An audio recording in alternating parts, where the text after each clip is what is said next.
Salut à toutes, salut à tous, vous écoutez Tech Café, le rendez-vous hebdomadaire sur l'actu tech et ses enjeux de société. Nous sommes le 28 juin 2022 et c'est l'épisode 282. S'il y a bien un sujet pour lequel on aurait pu passer à côté de toutes les implications que ça pouvait avoir dans le monde de la tech, c'est la décision de la Cour suprême des États-Unis de ne plus faire dépendre justement de la Constitution le droit ou l'interdiction d'avorter pour les Américaines. On va en reparler évidemment, mais vraiment on peut vite passer à côté de tout ce que ça implique et qu'on ne soupçonne pas forcément, entre la confidentialité des données personnelles, les décisions internes des entreprises de la tech notamment vis-à-vis de leurs salariés. On a plein de choses à raconter et puis c'est aussi l'occasion de parler aussi de grands sujets politiques qui orientent aussi la tech, la section 230 une fois de plus, la régulation des cryptos et même l'identification d'utilisateurs avec des algorithmes d'intelligence artificielle. Et puis en plus de ces sujets majeurs, on va parler de Remorse. Alors je le prononce peut-être pas très bien, ou Remars en bon français. L'événement d'Amazon. Mars, c'est pour Machine Learning, Automation, Robotics and Space. On va vous dire ce qu'il fallait retenir de cet événement. Et puis on parlera aussi sans doute de réalité virtuelle, de jeux vidéo. Je suis Guillaume Vendée, podcasteur technophile enthousiaste, et pour parler de tous ces sujets, on retrouve celui qui est à l'actu tech, ce que les juges sont à la Cour suprême. Auteur du livre Machine de jeu, c'est Guillaume Podjaspala. Salut Guillaume, comment vas-tu ? Bah ça va, mais ça dépend du juge, je suis pas du tout d'accord.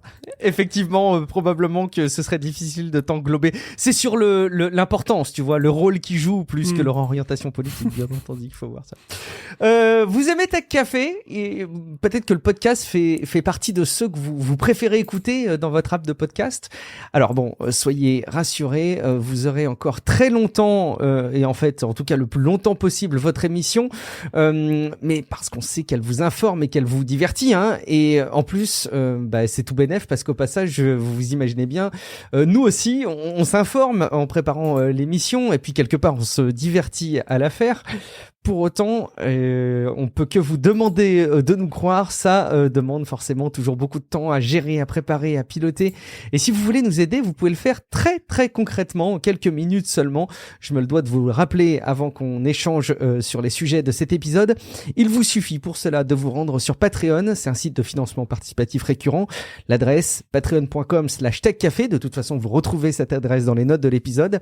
Et puis vous pouvez vous abonner pour soutenir l'émission à la hauteur du montant hebdomadaire que vous souhaitez, tout en restant évidemment libre d'y mettre fin quand vous voulez, ou même de plafonner vos participations.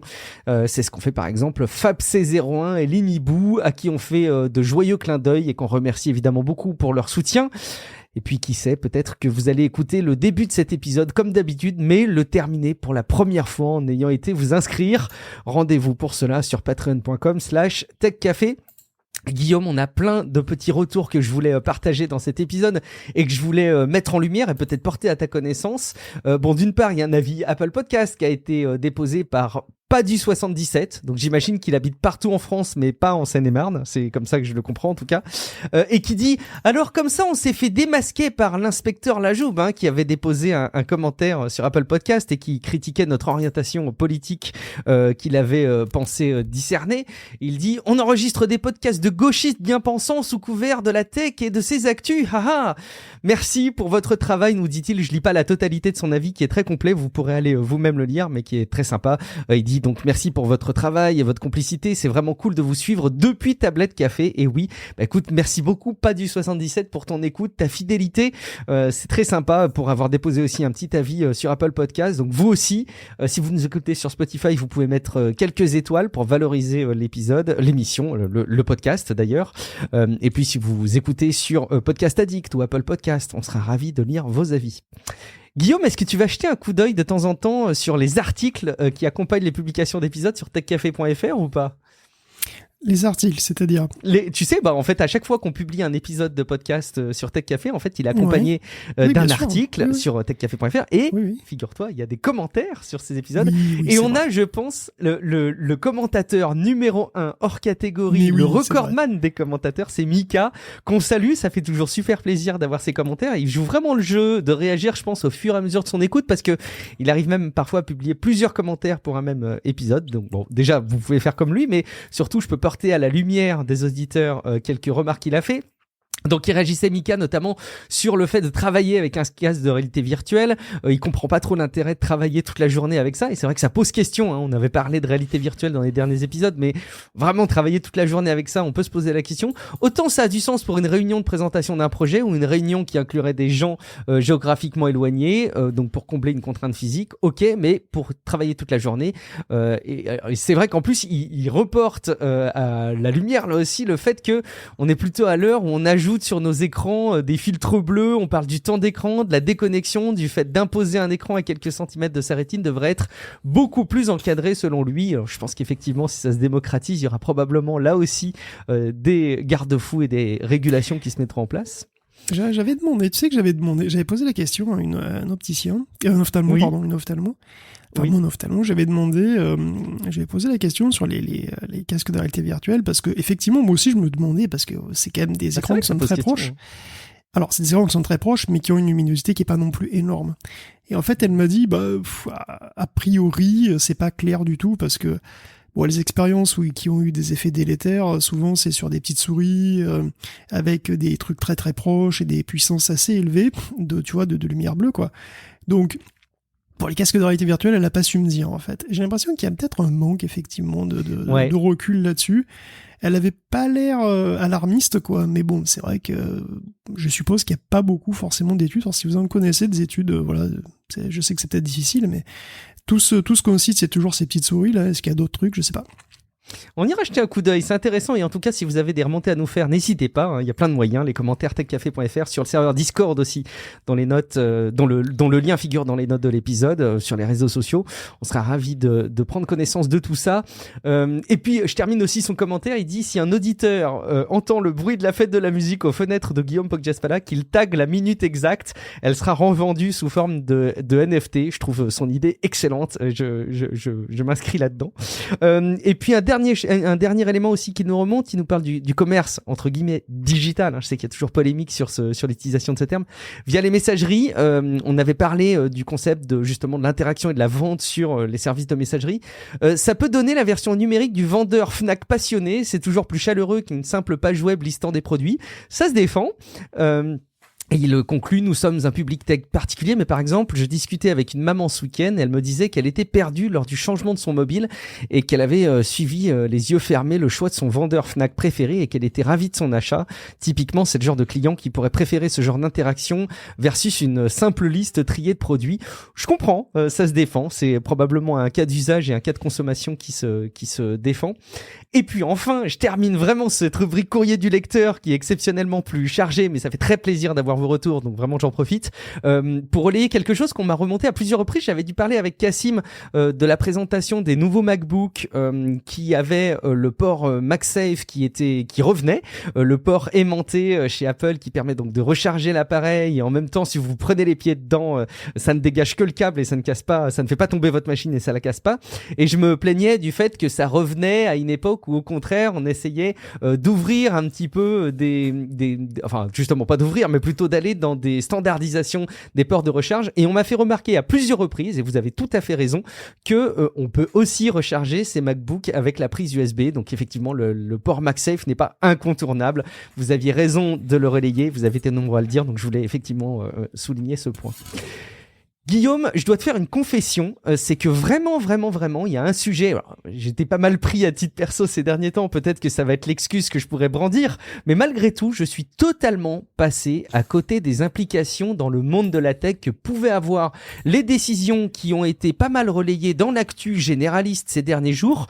On peut le rappeler en quelques mots, mais c'est vraiment la Cour suprême des États-Unis qui est revenue sur un dispositif qui protégeait quelque part et qui considérait comme acquis dans la Constitution le droit à avorter, et les choses sont pas mal remises en question, et encore une fois moi j'avais vraiment pas soupçonné toutes les implications qu'il pouvait y avoir dans le monde de la tech. Guillaume, toi aussi t'as suivi ça de très très près. Oui, mais c'est vrai que c'est pas forcément évident de relier ça à la tech, en fait. Et à première vue, c'est fait de société majeure, évidemment, c'est un truc énorme, mais tu te dis pas, ça va avoir sa place dans un podcast tech. Alors, c'est vrai que c'est une grosse semaine pour la Cour suprême. Donc, ils ont inversé ce qu'ils appellent l'arrêt Roe versus Wade. Donc, ça garantissait l'avortement aux États-Unis. Bon, évidemment, vous avez tous vu ça. On s'y attendait un petit peu, de toute façon, depuis la fuite de début mai. Mais ça fait quand même un choc quand ça arrive. C'est marrant, tu t'attends toujours, mais quand ça arrive, c'est quand même presque une quasi-surprise. En fait, moi, c'est vrai que je sais pas, j'ai peut-être l'espoir. Alors, bon, on va faire un petit peu d'histoire, hein, ça remonte à 1970 quand même, hein, quand Jane Roe, donc c'est un pseudonyme en fait, puisqu'elle s'appelait Norma McCorvey, on le sait. Donc Jane Roe conteste la loi du Texas qui interdit l'avortement. Et le Wade de Roe versus Wade, c'était Henry Wade, le procureur de Dallas, qui lui la défend. Alors l'argument de l'avocat de Jane Roe, c'est que c'est inconstitutionnel. La Cour suprême regarde le dossier en 1971 et donne raison à la plaignante en 1973, assurant donc qu'aucun État américain ne peut criminaliser l'avortement. Or, dans les faits, il y a plein d'États qui traînent les pieds, hein, qui compliquent énormément le processus, mais c'est techniquement légal. Enfin, c'était techniquement légal dans tout le pays, jusqu'à la semaine dernière, où la Cour suprême actuelle, à majorité conservatrice, a décidé autrement, à 6 contre 3, ce qui va immédiatement rendre l'IVG interdite par la loi, dans une dizaine d'États, et dans la moitié du pays très rapidement, hein, parce que voilà, ça fait un joli bond de 50 ans dans le passé, sachant que quelques jours plus tôt, ces mêmes suprêmes ont invalidé une loi de l'État de New York qui restreignait le port d'armes de ses résidents, parce qu'à New York, il fallait justifier d'une bonne raison, en fait, pour sortir de chez soi avec une arme. Oui, c'est intolérable, évidemment, hein, pour les juges qui veulent s'assurer que dans cet état aussi, il y a bien autant de tueries de masques que dans n'importe quel autre. Évidemment, c'est le sens de l'équité, j'imagine. Alors, croyez pas que j'exagère, d'ailleurs, hein, quand je dis ça, parce que dans les états de New York, New Jersey, le Massachusetts ou la Californie, où il y a des lois analogues, la mortalité par arme à feu, elle est nettement moins élevée, et vous pouvez aller le voir vous-même sur le site de cdc.gov. D'ailleurs, voilà quelques chiffres, il y a 8,5 morts pour 100 000 habitants en Californie, alors qu'il y en a 5,3 à New York, 14 au Texas, 20 dans le Montana ou l'Oklahoma et 28 dans le Mississippi. Donc, mais le truc, c'est qu'évidemment, si New York est inquiété, le New Jersey le sera aussi, bref, tout le monde va profiter de la décision de la Cour suprême. Après Uvalde, c'était vraiment le truc à faire, hein. C'est vraiment une bonne grosse semaine pour la Cour, qui défend la vie quand elle en a envie, hein, bien entendu. Mais bon, il y a encore du pain sur la planche, hein, parce que la loi américaine fonctionne beaucoup sur la jurisprudence, en fait, et après, il y a beaucoup d'effets dominos comme ça. Et il y a encore plein d'arrêts à réviser. Et c'est pas moi qui le dis, c'est le juge Clarence Thomas, qui écrit noir sur blanc qu'il faudrait aussi revenir sur les arrêtés Griswold, Obergefell et Lawrence, Obergefell, je sais pas. Donc en clair, ça veut dire potentiellement revenir sur le droit à la contraception, le mariage gay et la sodomie. Bon, techniquement, Lawrence versus Texas concerne la sodomie homosexuelle en 2003, et d'ailleurs c'est ce qui a ouvert la voie au mariage gay en 2015. Mais pourquoi s'arrêter en si bon chemin, hein? D'ailleurs, Samuel L. Jackson a interpellé Saint Thomas pour savoir s'il ne voudrait pas aussi revenir sur l'arrêt Loving versus Virginia, parce que c'était en 67, il n'y a pas si longtemps, hein, et ça légalise le mariage interracial. Bon, on est tranquille, hein, parce que cet arrêt a permis à Clarence d'épouser Virginia Lamb, qui est blanche, et ça seulement 20 ans après l'arrêt Loving, puis c'était en 87. Mais bon, donc voilà, de ce côté-là, on pourrait évidemment être tranquille. Bon, évidemment, il y a eu beaucoup de réactions, hein, donc à la révocation de Roe versus Wade, c'est un moment historique, hein. Ça a d'énormes conséquences. Alors déjà, pour les femmes qui seront forcées de mener des grossesses à terme, hein, et les enfants, bien sûr, qui naîtront à cause de ça, évidemment, et on sait très bien de quel ordre d'ailleurs, parce qu'en 2020, il est paru une longue étude très détaillée qui s'appelle The Turnaround Study, qui détaille les conséquences physiques, psychologiques et sociales des grossesses non désirées. C'est une étude de 10 ans portant sur 1000 femmes, et ça a donné un livre d'ailleurs. Alors très rapidement, ça dit que l'avortement ne conduit pas à plus de dépression ou de suicide qu'être forcé à mener une grossesse à terme. Qui est un argument qui est quand même avancé en partie par les tenants de l'interdiction de l'avortement. Exactement, c'est un argument qui est commun chez les pro-life, hein. Par contre, pour les femmes forcées de mener à terme, on constate plus d'anxiété, de complications de santé, plus de chances de rester bloqué avec un partenaire abusif, moins d'estime de soi, plus de précarité. Et puis ça a aussi évidemment des implications néfastes pour les enfants à naître. Bon, la décision de la Cour suprême va donc avoir des conséquences sociales énormes. Il y a déjà des mouvements de protestation, d'ailleurs massifs dans tout le pays, hein, on le voit un peu partout. C'est un pays qui était déjà, qui n'avait pas besoin de ça, hein, qui était déjà très polarisé et divisé, c'était vraiment pas besoin. Et il faut bien se rendre compte d'ailleurs que c'est pas étonnant qu'il y ait énormément de protestations, parce que d'après le Pew Research Center, seuls 37% des Américains souhaitent que l'avortement soit illégal dans la plupart des cas. Et c'est un pourcentage qui est stable en plus depuis presque 30 ans. D'ailleurs pour les armes c'est pareil, il n'y a que 14% des Américains qui souhaitaient des lois qui sont moins restrictives qu'actuellement. Et évidemment, ça par contre, évidemment, c'est le jour et la nuit selon que vous êtes démocrate ou républicain. Bon. Alors, le secteur tech, lui, qui est en général plutôt libéral dans l'ensemble, lui, il réagit aussi beaucoup. Donc il y a Sony, comme Meta d'ailleurs, qui voulait pourtant garder un silence strict sur le sujet et pas trop se mouiller. Mais il y a quand même là, pour l'instant, il y a quand même une multitude de studios PlayStation qui ont exprimé leur désapprobation. Il y a l'IGDA, qui est l'International. Ils avaient des instructions, pourtant, qui visaient à dire, voilà, prenez pas la parole, n'abordez pas le sujet entre vous, quoi, grosso modo. Ouais, c'est exactement ça. Mais pourtant, bon, bah là évidemment c'est sorti, et puis bon, tout le monde, l'IGDA, il y a Sheryl Sandberg, qui est donc quasi ex-CEO de Meta, qui a été une des premières à monter au créneau. Il y a eu Susan Wojcicki, qui est donc CEO de YouTube. Il y a eu Bill et Melinda Gates, Mark Benioff de Salesforce, et d'autres. Voilà, les grosses boîtes font d'ailleurs suivre leur position aussi de mesure un peu plus concrète en termes de gestion des ressources humaines, puisque voilà, Google, Microsoft, Meta, Apple, Amazon, Yelp, Tesla vont rembourser les voyages de celles qui devraient aller très loin, disons, pour bénéficier d'une IVG, qui sera considérée comme une dépense de santé, en fait.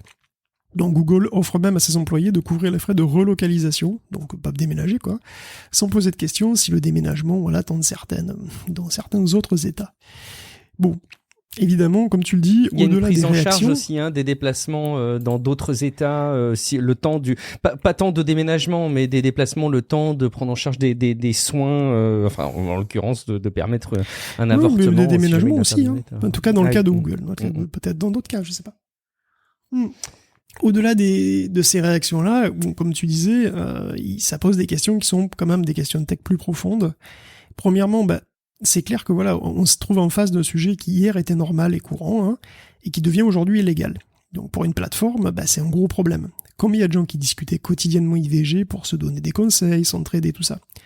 Mais maintenant, juste aider quelqu'un à avorter de quelque manière que ce soit, même en lui donnant un vague conseil, dans la moitié du pays, ça va être désormais aider quelqu'un à enfreindre la loi. Et donc ça va être un crime. Au Texas, tout est déjà prêt. Il y a une asso qui propose une loi pénalisant toute forme d'information sur l'avortement, que ce soit par téléphone, internet ou autre. Tout site parlant de ça, surtout les sites qui indiquaient comment se procurer des pilules abortives, par exemple, ce genre de choses, tomberaient sous le coup de la loi. Techniquement, un site qui parle d'avortement et qui donne des infos est protégé par le premier amendement, mais les activistes pro-life, ils sont procéduriers. Il n'y a pas de problème. Donc, un procès, c'est cher, c'est long. Même si on gagne à la fin, c'est pas à la portée de tout le monde. Facebook pourrait être poursuivi des centaines de fois. Même les FAI sont pas à l'abri d'être accusés de faciliter les comportements illégaux, et même criminels d'ailleurs. Donc, aujourd'hui, en tout cas pour les tenants, en tout cas pour ces gens, évidemment, c'est des trucs criminels. Aujourd'hui, la section 230 permet aux plateformes de pas être inquiétées. Et justement, on répète assez souvent qu'elle est remise en question, aussi bien à droite qu'à gauche. Et avec la mort de Roe versus Wade, la question devient beaucoup plus délicate. Parce qu'une révision un peu rapide, c'est la cata.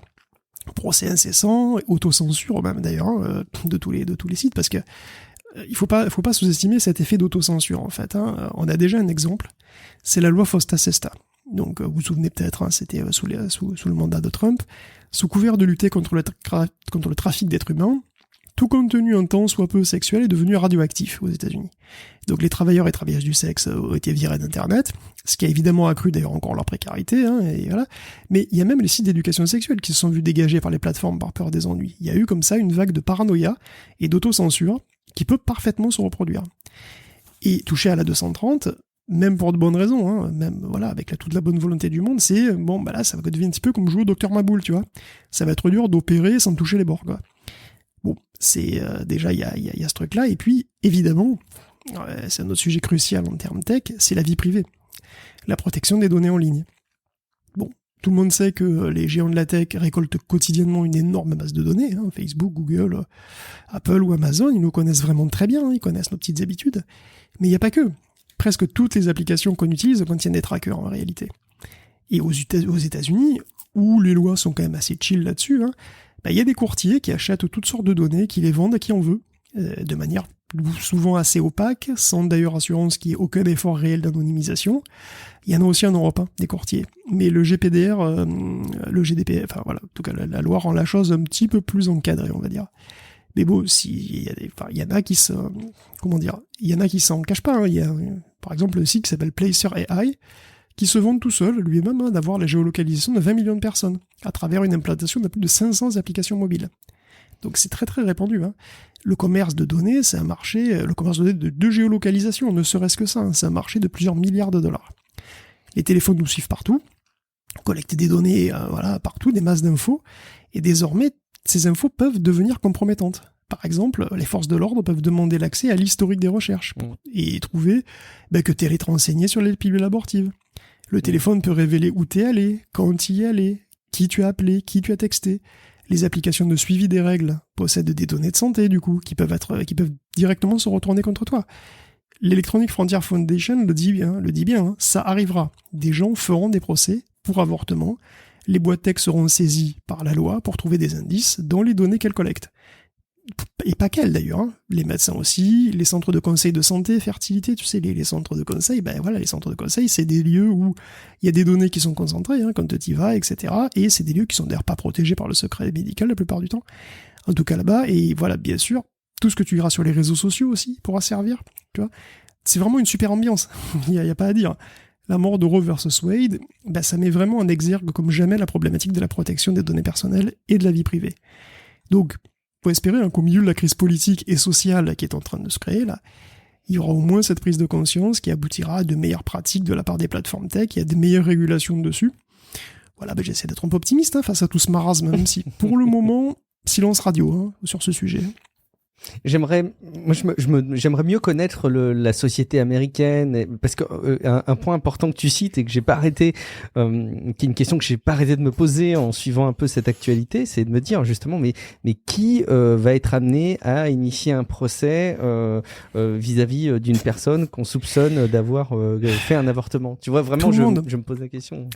Là, si tu veux, on va peut-être. Je voudrais juste rappeler quelque chose par rapport à des personnes, excuse-moi, qui ont peut-être pas justement suivi, sans parler de tech, hein, mais de l'actualité. Vraiment, encore une fois, ce qu'il faut rappeler, c'est que c'est au niveau constitutionnel qu'il n'y a plus cette protection et cette garantie pour les Américaines d'accéder à l'avortement. Et du coup, ça va dépendre des États. Donc, ça veut pas dire que l'avortement est interdit dans tous les États américains. Ça veut juste dire que cette décision appartient à la législation de chacun des États.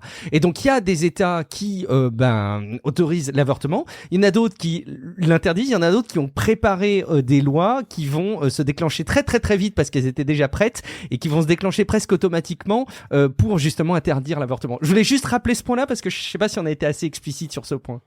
Oui, effectivement, il y a des États, il y en a peut-être une dizaine, je pense, qui ont des trigger laws, c'est-à-dire des lois qui, dès que Roe versus Wade tombe, elles s'appliquent automatiquement. Et c'est des lois donc qui interdisent, donc l'avortement sera interdit, directement. Après, il y a des lois qui vont être, dans les autres États, donc à tendance, républicaine. Parce qu'on va pas se mentir, hein, c'est évidemment état rouge, état bleu encore, hein, ça, il y a pas de secret là-dessus. Effectivement, dans les autres États, il faudra, ça va venir, ça mettra un petit peu plus de temps, mais ça viendra. Quand tu demandes qui va, qui, c'est très simple. Déjà, les activistes pro-life, et il y en a beaucoup aux États-Unis. Il faut savoir que les États-Unis, c'est un pays qui est très religieux. Donc là, actuellement, la religiosité est en baisse aux États-Unis. Donc ils ont baissé depuis 10 ans là, mais je crois que le dernier chiffre, c'est quand même 81% de gens qui se disent religieux, qui croient en Dieu aux États-Unis. Donc c'est un pays qui est très religieux. Après, ça veut pas dire que quand t'es religieux, t'es forcément pro-life. Mais bon, c'est un pays qui est différent de la France, c'est un pays qui est différent des pays européens quand même, nettement. Et clairement, c'est surtout un pays qui est en guerre culturelle. Je pense qu'on peut le dire, hein, entre la frange vraiment très à droite et la frange plus à gauche. Il y a vraiment un souci, clairement, de culture, de valeurs. C'est hyper polarisé comme pays et donc des activistes, il y en a. Et clairement, le sujet religieux, là, la Cour suprême est en train effectivement de suivre l'agenda de la droite chrétienne, j'allais dire intégriste, n'exagérons rien, mais enfin bon, de la droite chrétienne, très très très très à droite, quoi. Effectivement, honnêtement, on peut vraiment se poser des questions sur ce qui va arriver ensuite, quoi. Donc maintenant, donc déjà, il y a les activistes pro-life qui sont assez nombreux aux États-Unis, qui sont très actifs. Et en général, tous les conservateurs. Et il y en a énormément. Ils sont en majorité dans les États donc où ces lois, où ce genre de loi va s'appliquer, forcément, ils seront en majorité. Hein. Et il y a même des encouragements. Par exemple, au Texas, il y a une loi, c'est la Heartbeat Law, qui interdisait même avant ça, l'avortement après 6 semaines. Hein, donc, je suis pas spécialisé, donc peut-être je vais dire des bêtises, mais je crois que c'était ça. Ça interdisait l'avortement après 6 semaines, et ça, et en fait, n'importe qui pouvait attaquer quelqu'un qui donc aiderait ou ferait un avortement dans ces conditions, et n'importe qui pourrait l'attaquer et gagner $10,000 au minimum. Oui. Et c'était vraiment un encouragement à ça. C'était vraiment un encouragement à ça. Et je pense vraiment qu'il risque d'y avoir une véritable chasse aux sorcières en réalité, hein, dans les États où l'avortement va devenir illégal, va être criminalisé. Il risque clairement d'y avoir une chasse aux sorcières, et cette chasse aux sorcières, elle pourrait clairement utiliser les outils numériques et les données qui sont récoltées. Ça pourrait tourner à la chasse aux sorcières numérique, clairement. Il faut s'y attendre. C'est quand même déroutant, hein, vu de l'extérieur, quand on observe comme ça des sociétés. Mais peut-être qu'on s'attend moins à être dérouté par des profils de société quand on regarde les États-Unis que, je sais pas, quand on regarde peut-être la Chine, dans lesquelles on a souvent parlé de leur société, et de voir à quel point elle était différente de ce que nous on a l'habitude de vivre. Mais là, effectivement, on voit à quel point les États-Unis aussi sont un miroir qui ne reflète pas du tout notre façon de vivre. Ils ont leurs problèmes, on va dire. Hein. Ils ont leurs propres problèmes, effectivement. Bon, écoute, très bien, t'as un petit cadeau bonus pour nous, Guillaume, sur cette petite chronique qui nous permet de nous tourner vers les crypto-monnaies. Oui, on continue sur notre lancée légale, en fait, avec un procès aux conséquences qui sont potentiellement ahurissantes s'il est gagné. Donc, les États-Unis ont une loi, j'imagine comme un peu tout le monde, contre le blanchiment d'argent. Donc, pour aller vite, toute transaction de plus de $10,000 doit être rapportée à l'IRS. Donc, c'est les impôts américains, même en cash. Donc c'est le titre 26 de la section 6050I. Je dis ça de tête, bien entendu, parce que j'ai appris le code des impôts américains par cœur pendant mes dernières vacances à Wesson, évidemment. Un peu plus tôt cette année, l'administration Biden a soumis un amendement à ce truc pour inclure les crypto-monnaies, qui étaient donc traitées comme du cash en somme. Ça n'a pas plu à des crypto-bros qui ont formé un collectif qui s'appelle le Coin Center et qui attaque le Trésor américain et l'IRS, enfin le gouvernement en fait dans son ensemble. Ils attaquent pour surveillance financière intrusive, qui serait donc contraire alors au premier et au quatrième amendement, rien que ça. Alors, le quatrième amendement, c'est celui qui requiert qu'il y ait un mandat pour perquisitionner ou saisir des trucs. Bon, perso, j'ai aucune idée des chances qu'ils ont de gagner ou pas ce procès, mais ce qui est hallucinant, c'est que même s'ils attaquent que la partie crypto, en fait, le reste, ils s'en foutent complètement, s'ils gagnent, ils risquent de faire tomber tout le titre 26. Et donc, la règle pour toutes les transactions, tout court. Ouais, y compris celle en cash, quoi. Exactement. Donc, en fait, ils mettent en danger une loi anti-blanchiment qui est vieille de 40 ans. Tout ça pour 8 mots qui mentionnent les crypto-monnaies. Dans leur position, et bien sûr, est appuyée par des think tanks libertariens. Bon, voilà, c'est tout, on s'en doute.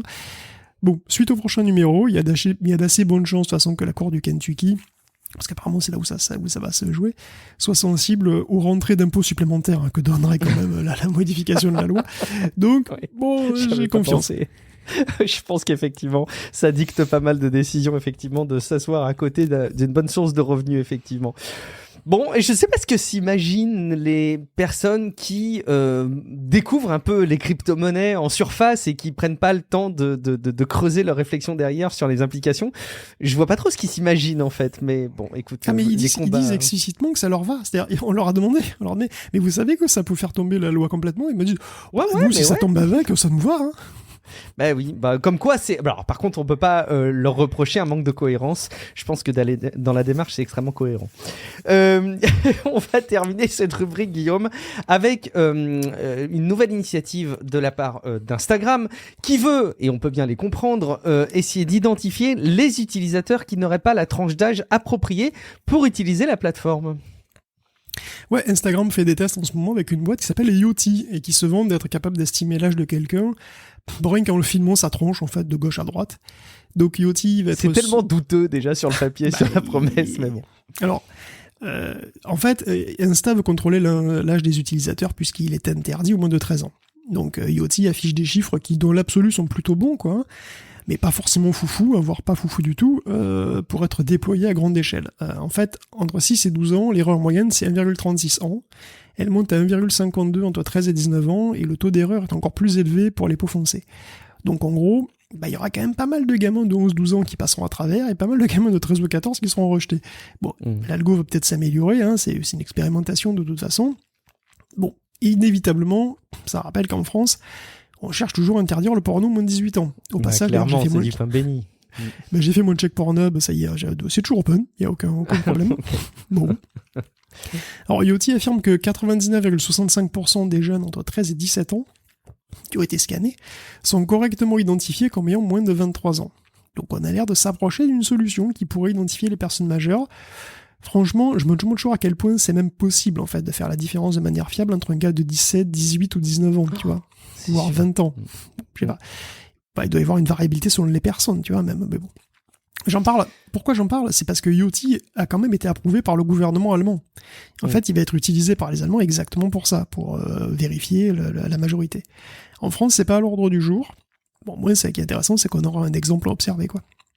Ce qui serait intéressant, c'est de savoir quel est le taux d'erreur dans le traitement traditionnel. Aujourd'hui, tu sais, quand tu as des vérifications, par exemple, pour des formalités administratives importantes, c'est quand tu dois donner ton identité, qu'on vérifie ton âge, etc., même quand tu donnes des extraits de casier judiciaire, etc.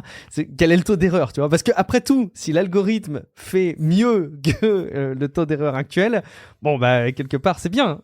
Parce que on part du principe qu'aujourd'hui, c'est 100%, mais je sais pas. Bah, disons, comme c'est un papier, que c'est marqué dessus, tu vois, tu peux te planter dans la soustraction, je sais pas. Je me dis que comme il y a forcément des gens avec des mains derrière qui oui, mais il y a de l'erreur. Peut-être qu'il y a des erreurs. T'as raison, il y a de l'erreur. Hein. Après, combien, à mon avis, pas beaucoup. Bon. Peut-être que c'est plus fiable que les fonctionnements actuels. Après tout, on verra. Allez, on va mettre de côté ces sujets quand même assez orientés politiquement, avec des sujets malgré tout fascinant autour de ce que nous a présenté donc Amazon. Toi, tu as suivi de près tout ce qu'il y avait à nous présenter Amazon, parce qu'il y en a pour tous les goûts. Il y en a dans la robotique, il y en a dans le domaine de l'intelligence artificielle, il y en a aussi dans l'accompagnement du développement d'app, de services. Guillaume, ce qui a retenu particulièrement ton attention, c'était l'arrivée, on pouvait s'y attendre tôt ou tard, des robots qui vont peut-être remplacer les bons vieux humains en chair et en os qui transportent nos colis avant de nous les livrer.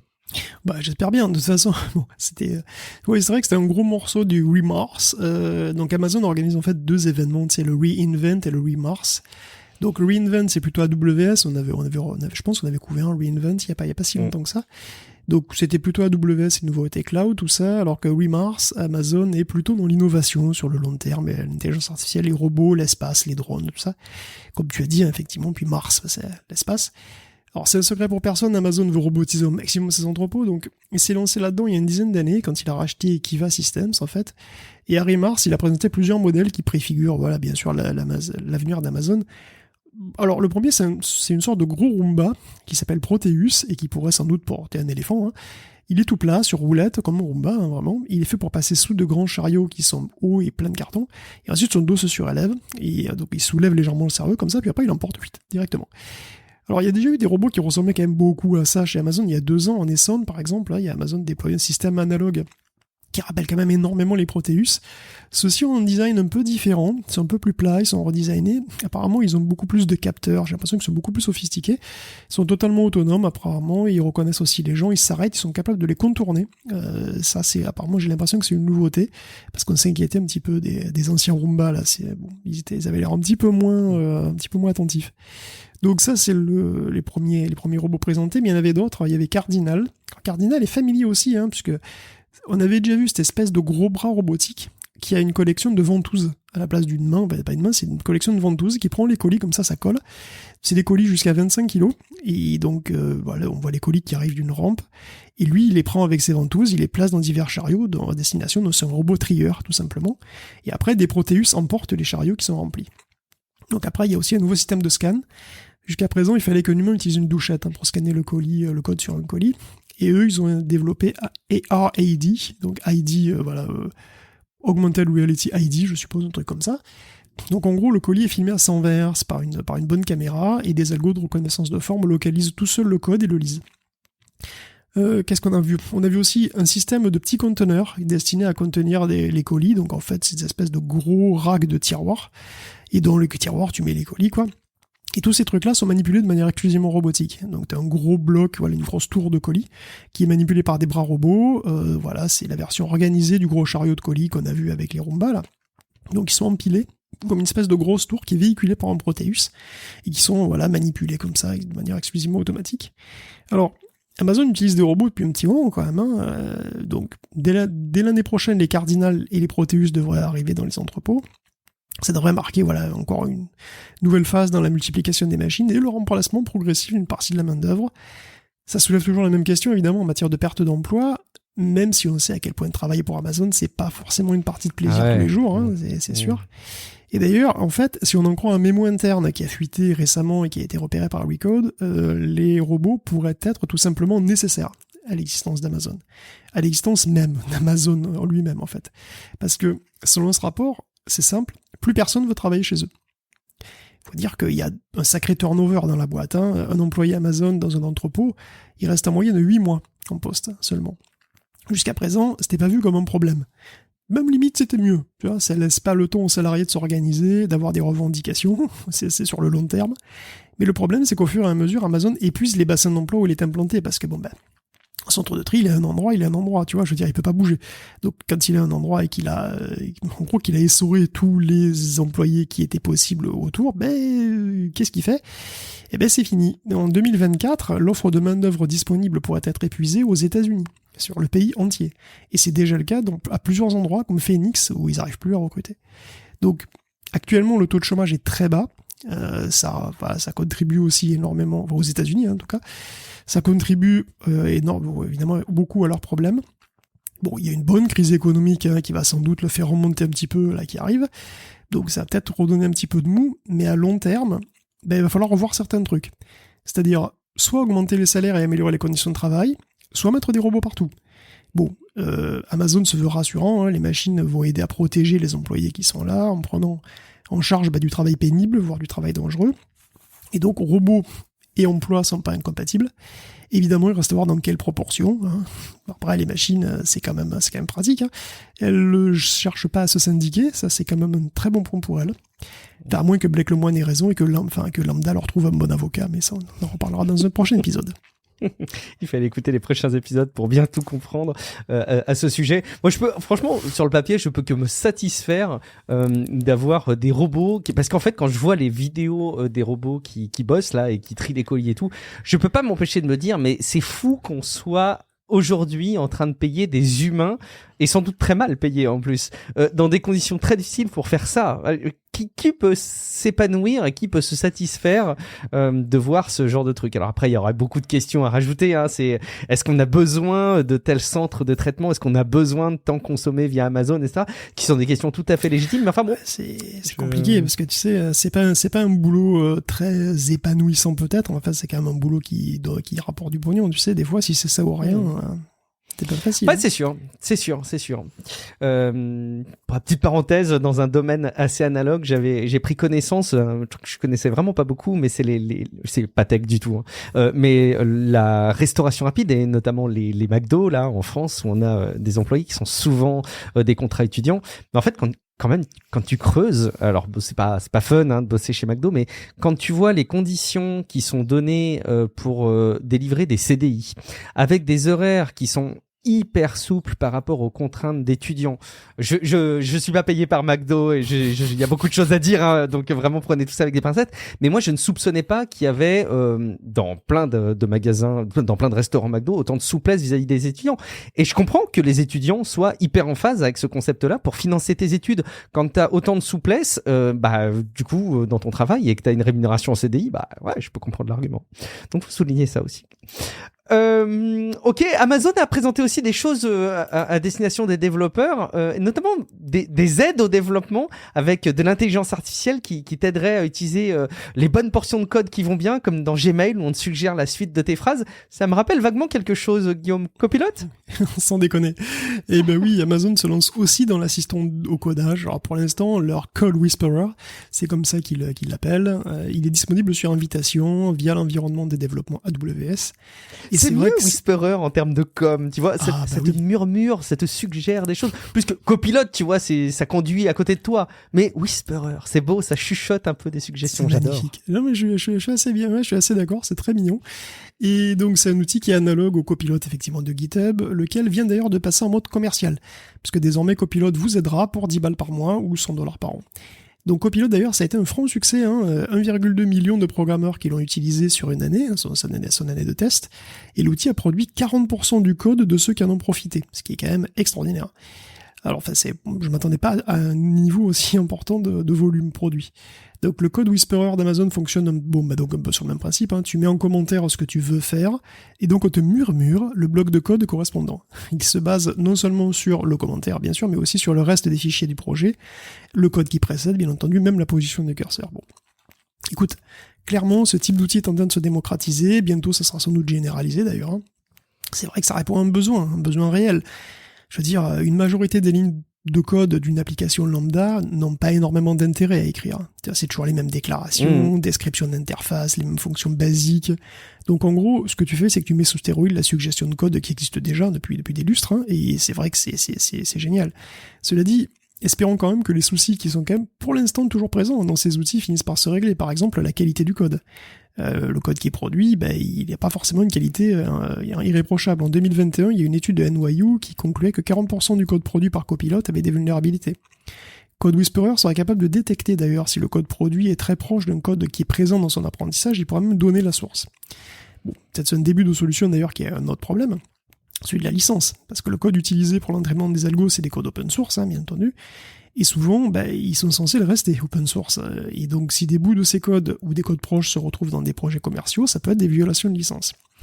Bon, on est qu'au tout début de tout ça. Le concept même d'assistant à la programmation comme ça a qu'un an à peine, hein, finalement. Donc voilà, tout reste à faire. On va parler aussi un petit peu d'intelligence artificielle, forcément. Alors, toute une section très très cool. Vous allez voir, il y a Yann Lequin d'ailleurs qui a défini ce que pourrait être quelque part l'algorithme d'intelligence artificielle idéal en matière d'intelligence, etc. Vous allez voir, vous allez en parler juste après. Mais quand même, dans le cadre de Remars, Guillaume, les intelligences du futur, qu'est-ce qu'elles devront faire ? Ouais, on a vu ça dans la keynote de Remars qui commençait donc sur les robots avec Ty Brady, qui embrayait ensuite sur la technologie des magasins automatiques, les Amazon Store, où tout est automatique, hein, vous savez, on n'a pas encore en France, il me semble. Bon, honnêtement, des nouveautés qui m'ont pas particulièrement passionné sur les magasins, mais il y avait quand même un gros morceau Alexa après. Alexa, c'est devenu un assistant qui est ultra sophistiqué, hein, qui utilise quand même une trentaine de modèles de machine learning différents, qui traite 1 milliard de requêtes par semaine dans 17 langues. Et donc, il y avait Rohit Prasad, qui est le scientifique en chef, je crois, d'Alexa, qui présentait un petit peu ce qui est le futur d'Alexa. Lui, ce qu'il veut faire de ce truc-là, c'est une intelligence généralisable. Pas forcément une intelligence généraliste. Parce qu'une intelligence généraliste, en général, si j'ose dire, c'est le Graal de l'intelligence, tu vois. C'est le truc de niveau humain qui est capable d'apprendre, de s'améliorer elle-même. Voilà, c'est Skynet, en gros. Alors, Prasad, lui, il veut pas aller jusque-là, mais il veut qu'Alexa puisse accomplir... Oui, enfin, pour l'instant, cette année. En tout cas, il veut qu'Alexa puisse accomplir des tâches différentes, multiples, à diversifier, s'adapter à des environnements qui changent, et apprendre de nouveaux concepts et actions avec un minimum d'effort de la part des humains qui sont autour. Il donne un concept il appelle l'intelligence d'ambiance, ambient intelligence. Voilà. Donc l'IA, elle est partout, elle assiste quand et où c'est nécessaire, et elle disparaît comme ça dans l'arrière-plan quand on n'a pas besoin. Donc pour ça, il faut multiplier les capteurs déjà pour capter le mood, hein, de capter l'ambiance en quelque sorte. Donc on a des micros, des caméras, des capteurs de profondeur, un petit peu de pression, tout ça. Le contexte en gros, quoi. Et puis ensuite il y a l'IA qui doit être proactive et se préparer à aider selon le contexte, justement. Donc il dit qu'Alexa possède déjà une dose de sens commun, de bon sens si on veut.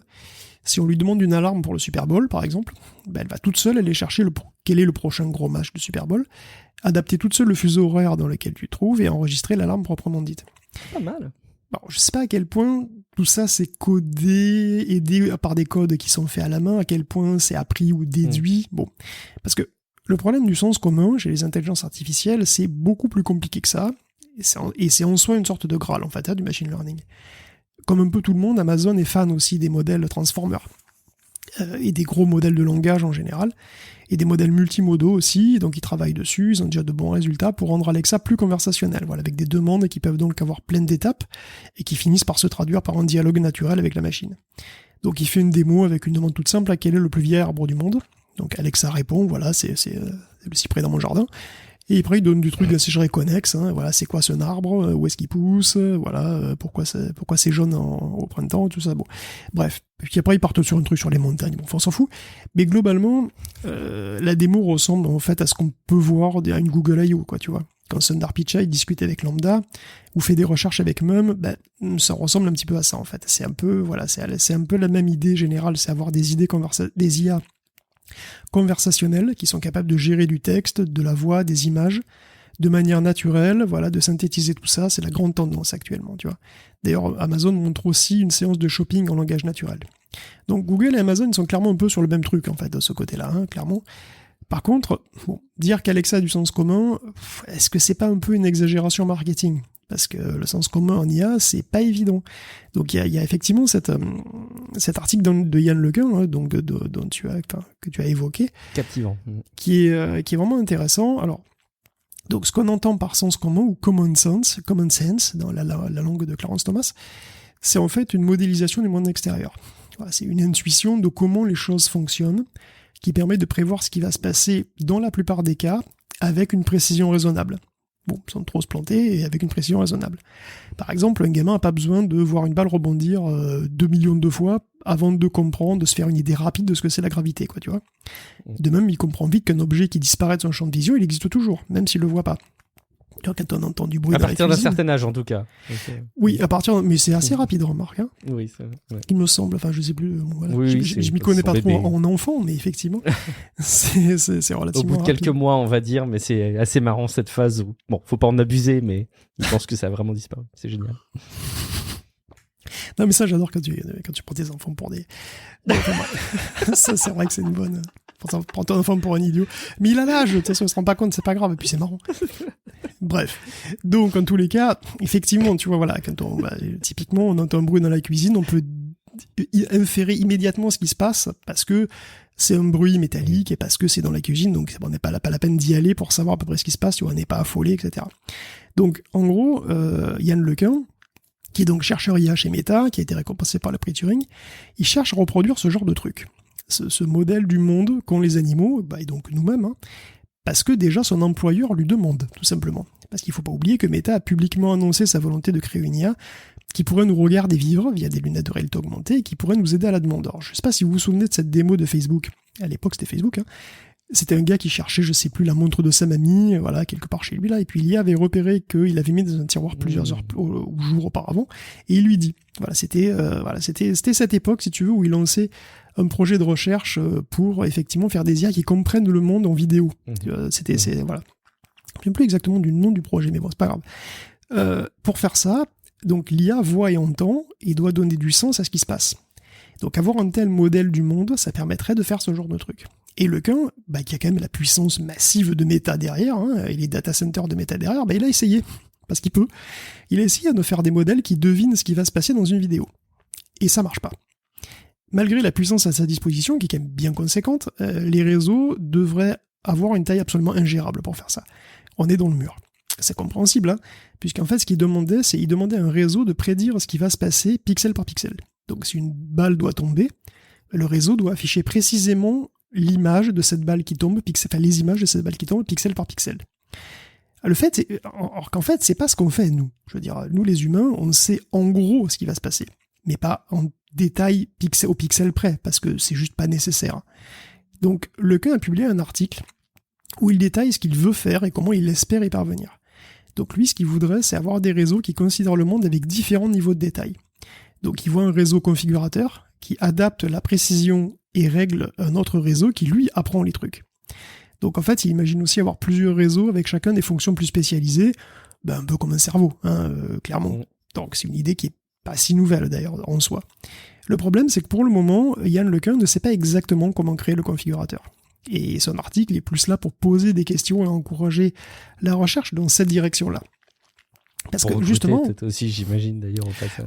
Éventuellement, oui, mais en tous les cas, c'est vraiment pour montrer une autre direction. Parce que la direction dans laquelle partir, c'est aussi un enjeu en soi. Il y a pas mal de gens qui ne jurent que par des modèles de langage de plus en plus gros, par exemple. Il y en a qui pensent qu'ils finiront par atteindre l'intelligence tout seuls, à partir d'une certaine taille. On a un exemple évidemment, hein, encore une fois, qu'on fait la semaine dernière. Ceux qui pensent que la taille compte, voilà. Il y en a même qui pensent que, de manière très optimiste, ça c'est déjà arrivé. Bon, de l'autre côté, on a les partisans de l'apprentissage par renforcement. Donc c'est DeepMind, typiquement, ils ont des IA qui apprennent un petit peu toutes seules à jouer au Go, voient plein de trucs, et ça par la pratique, en expérimentant ce qui marche et ce qui marche pas. Bon. Lequin pense qu'aucune de ces deux approches n'atteindra jamais l'intelligence généraliste. ils pensent qu'elles vont atteindre des plateaux, même si elles seront excellentes dans des domaines spécifiques, dans leurs domaines respectifs, mais il va y avoir des plateaux. Et donc Lequin propose une troisième voie. Donc voilà, c'est pourquoi pas. Moi, évidemment, c'est super intéressant. En tout cas, ce qui est clair, c'est que ça montre que les problèmes qui sont liés donc à cette notion de sens commun, d'intuition ou d'intelligence généraliste sont quand même très très loin d'être résolus, quoi.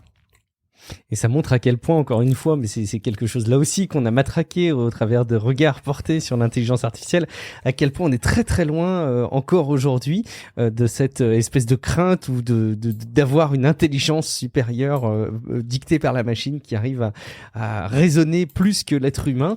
Mais quand même, c'est marrant de voir aussi que la direction à très très très très très très très long terme, si on suit les réflexions qui sont menées, bah il mène quand même droit, peut-être pas vite, mais tout droit en tout cas.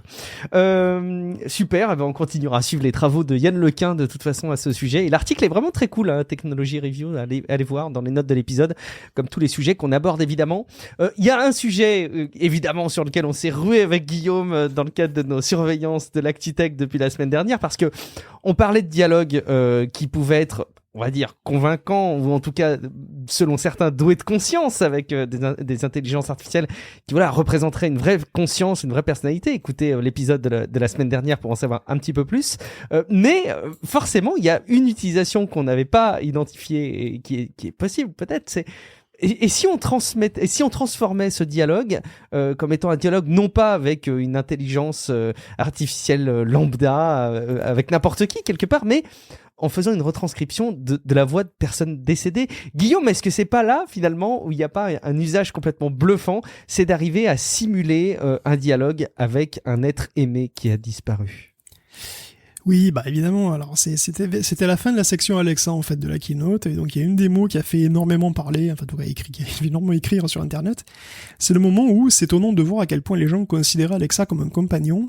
Rohit Prasad, dit qu'il faut créer de l'empathie aussi pour que Alexa s'humanise plus. Et là, il affirme qu'ils ont fait d'énormes progrès pour le clonage des voix à partir de petits échantillons, de quelques secondes parfois. Et la démo proprement dite, c'est un enfant qui demande à Alexa de lui raconter une histoire avec la voix de sa grand-mère morte. Et le gars trouve ça cool. Ça maintient le souvenir. Je veux dire, tu vois. Alors bien sûr, c'est Black Mirror 150%, parce que si Alexa peut synthétiser la voix de sa mamie et qu'on peut discuter avec, bah tu peux discuter avec ta mamie. Alexa en fait reproduit non seulement le ton mais aussi la prosodie de mamie. Il suffirait qu'elle s'entraîne sur un corpus de texte ou de dialogue de mamie qui soit suffisamment gros et on serait très exactement dans l'épisode 1 de la saison 2 de Black Mirror qui date de 2013. Bienvenue dans le futur. La prosodie, c'est la musicalité de la voix quelque part. Oui, c'est la manière dont tu entonnes les trucs. Oui, voilà, c'est ça, c'est la musicalité, tout à fait. On peut que s'enthousiasmer évidemment sur cette prouesse technologique. Et puis on va terminer avec là on va tourner notre regard vers les étoiles avec ça continue le travail autour de la mise à disposition de satellites en orbite, Guillaume, pour le meilleur et pour le pire de la connectivité. Bah oui, écoute, ça s'appelle RIMARS, donc il faut quand même qu'on parle un peu d'espace. Donc forcément. D'ailleurs, il y a eu des interventions. Il y a l'intervention d'Ariel Eckblow du MIT, du MIT, qui a parlé de futures stations spatiales. Il y aurait 3 projets de stations privées, dont Orbital Reef, pour laquelle Blue Origin fournirait d'ailleurs les services logistiques et web. Bon, ça c'est pour la fin de la décennie au mieux. Puis elle a montré aussi des concepts de stations au sol, pour Mars et la Lune et Mars. Des projets de voyage vers Mars avec des modules qui s'auto-assemblent. Alors c'était marrant, le module en fait est envoyé en kit. Là, c'est comme si la station était envoyée en kit façon Ikea, tout simplement, en paquet plat. Et en vrai, une fois qu'il est arrivé sur place, en gros, ça déballe les paquets plats et puis ça se remonte tout seul en orbite, de manière automatisée, quoi. Alors c'est vraiment marrant. Je vais pas vous mentir, ça a l'air chaud à faire quand même. En général, d'ailleurs, tout ça me ressemblait quand même beaucoup à un film de SF qui me semblait quand même vraiment loin et assez spéculatif pour être vraiment intéressant de manière, tu vois. Alors, t'étais quand même vraiment loin, quoi. Bon, après Ariel, d'ailleurs, il y a eu aussi un autre truc qui semblait quand même assez loin, c'était le PDG de Synchron, qui est un concurrent de Neuralink, tout simplement. Alors, je pense pas que Synchron appartienne à Amazon, ou je sais pas trop pourquoi il était là, en tout cas, ils ont une techno qui est assez intéressante, parce que c'est comme Neuralink, donc c'est une interface neurale, mais cette interface neurale passe par un capteur qui passe dans les vaisseaux sanguins, et qui donc ne nécessite pas de trous. Et moi, tu sais que j'apprécie bien quand on ne me fait pas de trous supplémentaires, je serais très content de ça. Donc, comme c'est Neuralink, c'est comme Neuralink, quoi, je veux dire, c'est comme Synchrone, c'est un peu comme Neuralink. Donc, les signaux sont envoyés à un boîtier, que tu portes sur toi, ils sont filtrés pour interprétation, etc. Il y a un exemple d'un gars qui discute, en fait, qui discute par texto, comme ça, grâce à ce truc-là. Bon, ok, il y a une présentation aussi de Lunar Outpost, qui, pas mal de trucs, mais vraiment très futuriste aussi, qui semble vraiment pas pour demain. Plus près de nous, Amazon quand même prévoit aussi d'envoyer énormément il passe la seconde avec sa constellation Kuiper, puisqu'ils ont réservé 83 lancements de Blue Origin, mais aussi d'Ariane Espace et de United Launch Alliance, pour étoffer donc cette constellation, hein. Donc ils auraient réservé 18 fusées Ariane 6 d'ailleurs. Donc l'ensemble coûterait au bas mot 10 milliards de dollars. Donc là, ça y est, ils y vont. On n'a pas énormément d'infos supplémentaires. Après, c'est sûr qu'il va falloir se bouger pour envoyer les 3200 satellites prévus. Et du coup, concurrencer Starlink qui ne cesse de gagner du terrain. Je reste toujours désarçonné de voir tous les investissements et toute l'énergie déployée pour ces satellites qui ont, on le rappelle, une durée de vie qui est tout à fait relative. Il ne s'agit pas de les faire tourner 100 ans autour de la Terre, mais bien moins. Et donc écoute, génial. Il y a un algorithme d'intelligence artificielle remarquable qui opère sur notre conducteur en temps réel. Je vous avais évoqué, mais un peu au conditionnel quand même, dans l'intro qu'on parlerait de réalité virtuelle. Figurez-vous que l'algorithme a choisi, pendant qu'on discutait avec Guillaume, de mettre de côté un petit peu les sujets qui tournent autour du métavers, de la réalité augmentée, etc. Mais il nous dit aussi, cet algorithme, qu'on pourra l'entendre dans l'épisode de Tech Café Weekend. Donc abonnez-vous à Tech Café pour être sûr d'avoir tous les épisodes. Par contre, il nous reste encore un petit peu de temps selon cet algorithme pour parler de jeux vidéo. Et on voulait vous parler un petit peu d'une décision de Microsoft, une nouvelle de Microsoft, n'importe quoi, de Microsoft qui va nous aider à modérer des serveurs Minecraft, alors que il n'est peut-être pas forcément besoin partout. Guillaume, de quoi s'agit-il ? On parle un peu quand même de métaverse avec Minecraft. C'est vrai. C'est un métavers. Exact.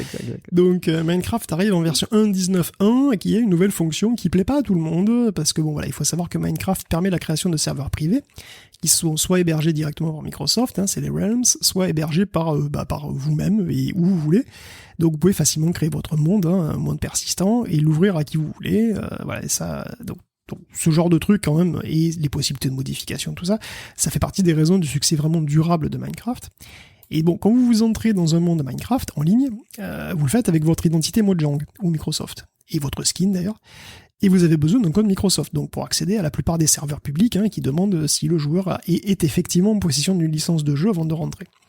La nouvelle possibilité offerte aux propriétaires de serveurs, c'est de signaler des mauvais comportements à Microsoft directement, qui pourra donc refuser l'accès à ses utilisateurs sur tous les serveurs, puisque tous demandent une authentification. Alors techniquement, c'est possible de faire un serveur qui ne demande pas d'authentification, sur lequel tout le monde et même ceux qui ont craqué le jeu peuvent venir, mais du coup il n'y a aucune protection d'identité sur le serveur, et parce qu'il n'y a pas de mot de passe si vous voulez. Donc bannir les joueurs qui ont de mauvais comportements, c'est monnaie courante dans tous les jeux. Le fait que Minecraft soit justement un métavers, c'est-à-dire où il y a une infinité en fait d'univers possibles, il y a plus de 30 000 serveurs répertoriés, il y en a certainement beaucoup plus, ça donne à la chose une autre tournure. Les serveurs sont des serveurs Minecraft, mais ils ne sont pas gérés par Microsoft et les machines n'appartiennent pas à Microsoft. Il existe néanmoins une autorité centralisée qui a le pouvoir sur tous les joueurs. Et donc donc tout ça, en général, ce genre de truc, c'est laissé à la discrétion des propriétaires de serveurs de faire leur petit ménage. Microsoft ne va pas intervenir de toute façon lui-même si on lui demande rien. Il va pas bannir quelque chose si on lui demande rien. Mais ça inquiète quand même. Et on peut dire que ça facilite pourtant la gestion des serveurs privés, puisqu'en gros, Minecraft s'occupe de virer les joueurs poison pour nous. Mais jusqu'à présent, la gestion de ces problèmes, c'était laissé aux opérateurs, et franchement, ils s'en sortaient, tu vois. J'ai pas l'impression qu'il y a un vrai besoin, que c'était un vrai besoin. Il existe déjà des outils, évidemment, pour contrôler et bannir les joueurs. Bon, si les gens... après, évidemment, des gens pourront se faire bannir légitimement, et puis après, il y aura aussi du trolling. Des gens qui signaleront d'autres gens pour les faire bannir. Ou encore des malentendus, bien sûr. Bon, Minecraft a 10 ans, j'ai pas du tout l'impression que ce genre de fonctionnalité était demandé. Alors pourquoi Microsoft se complique la vie et se rajoute du boulot en plus, en passant pour le méchant de service? Je comprends pas, c'est un petit peu bizarre. On verra bien ce que ça donne. Ça va peut-être aussi multiplier les serveurs dits offline, va savoir.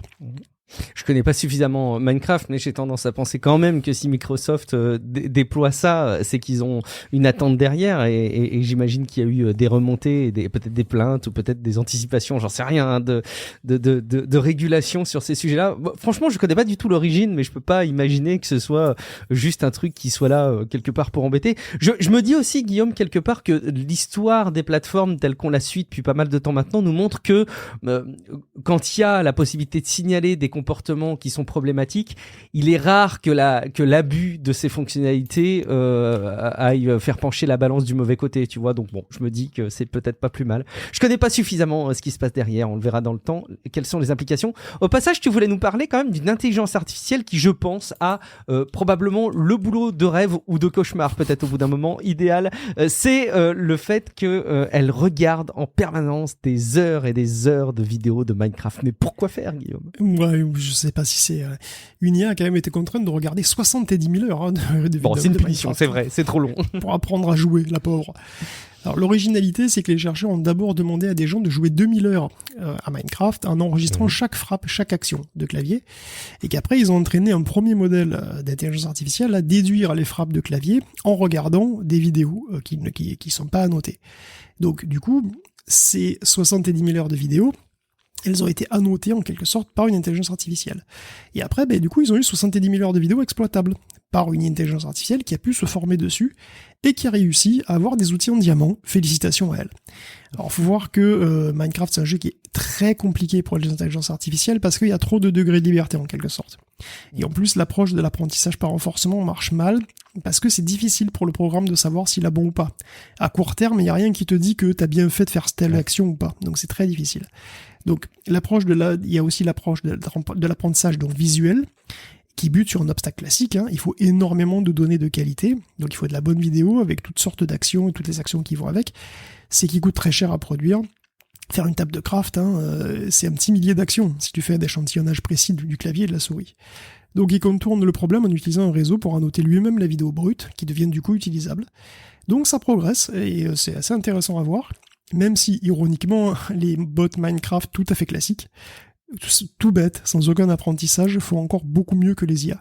Il y a un bot que j'ai testé moi-même qui s'appelle Altoclef, qui est arrivé à avoir du diamant en quelques minutes et qui s'est mis à former des blazes dans le Nether 10 ou 20 minutes plus tard. Alors j'ai pas encore pu le reproduire moi-même, mais Altoclef a déjà réussi à finir le jeu. Donc tu vois. Intéressant. Bah écoute, c'est rigolo. C'est marrant de voir le terrain d'expérimentation que représente Minecraft. Je me souviens d'excellents épisodes qu'on a fait ensemble, Guillaume, autour de Minecraft. J'avais beaucoup appris. Tu vas nous parler de FSR 2.0 qui, continue un petit peu à avancer, qui va commencer à s'installer et à démontrer ses avantages. Le FSR 2.0 passe en open source, donc tout le monde peut l'implémenter directement ou via des plugins pour Unreal Engine. Ah, c'est cool. Et il commence à faire son trou carrément. Il arrive dans la boîte à outils des devs Xbox et Windows. Et il arrive aussi dans une vingtaine de jeux. Alors, il y a Deathloop, bien sûr, on savait déjà, mais aussi Forspoken, God of War, EVE Online, voilà, il y a Tiny Tina, Callisto Protocol, et même Farming Simulator 2022, donc là c'est fini. C'est incroyable. Et le FSR 1.0, lui, par ailleurs, est du coup dispo sur des dizaines de titres d'ailleurs, donc Warface, No Man's Sky, etc. Donc ouais, le FSR fait son trou assez rapidement. Ça devrait inquiéter, le rythme d'adoption pourrait inquiéter Nvidia à un moment. Ouais, c'est-à-dire que oui, si c'est aussi facile de le déployer, effectivement, ça peut leur faire peur. Et puis Epic, Guillaume, qui veut désamorcer un problème autour des évaluations. Ben oui, alors comment tu désamorces le review bombing, les bombes de review? Voilà, ça consiste à s'acharner à mettre des zéros à un titre qui le mérite ou pas, et qui aboutit à l'envoyer évidemment dans les profondeurs des classements, à tort ou à raison. Alors quand c'est à tort, quand les joueurs utilisent un jeu pour exprimer une frustration qui est tout autre, c'est malheureux quand même. Et Epic a une idée pour que ça soit plus possible. Donc au lieu de laisser s'exprimer tout le monde, Epic va aléatoirement choisir des gens qui ont joué au jeu, ils vont lui demander de le noter, tout simplement. Et donc, les campagnes concertées seront plus possibles. Et normalement, les mauvais jeux ou ceux qui ont des pratiques abusives pourront toujours se faire pourrir. Donc, écoute, ouais, tout va bien, pourquoi pas. On a fait le tour, on a dû mettre de côté plein de sujets. Je m'en veux d'avoir relayé trop d'interactions début d'épisode, mais quelque part, c'est bien aussi de montrer qu'on lit et vous. Mais c'est pas grave, parce qu'il y a un épisode week-end. Voilà, il y a un épisode week-end, donc ça veut dire que vendredi, peut-être samedi au plus tard, vous aurez un épisode de Tech Café en plus. Mais si vous vouliez l'essentiel de l'actu, c'était probablement dans cet épisode hebdo de Tech Café qu'il fallait le retrouver. On est ravis, en tout cas, que vous ayez pu écouter cet épisode jusqu'au bout. Je vous rappelle que vous pouvez évaluer le podcast s'il vous a informé, s'il vous a diverti, si vous avez passé un bon moment. Je vous invite évidemment aussi à aller sur patreon.com/techcafé pour tout comprendre de la plateforme de financement participatif du podcast. Peut-être que entre le moment où vous écoutiez le début de l'épisode et ce moment-là, vous êtes passé à l'action. Écoutez, merci beaucoup et on vous citera dans un prochain épisode. Guillaume, est-ce que tu peux nous rappeler tout simplement une question simple, Guillaume? Où est-ce qu'on peut te retrouver sur Internet? Écoute, peut-être sur Westeroscraft, je sais pas, ce serveur Minecraft qui reproduit les grands monuments de Westeros. Ça fait très longtemps que je suis pas allé, mais il était absolument incroyable. Il est modé Conquest, donc c'est un serveur modé, mais il est vraiment très très impressionnant. Ah, les mods de Minecraft, tu m'avais vendu du rêve, il faudrait vraiment que je me trouve du temps pour me plonger là-dedans. J'aurais du mal. Bon, écoute, merci beaucoup Guillaume, je suis Guillaume Vendée, vous me retrouvez sur guillaumevendée.fr ou sur les réseaux sociaux, et puis bien entendu, on se retrouve dans quelques jours pour un prochain épisode de Tech Café. Ciao à toutes et à tous. Ciao à tous.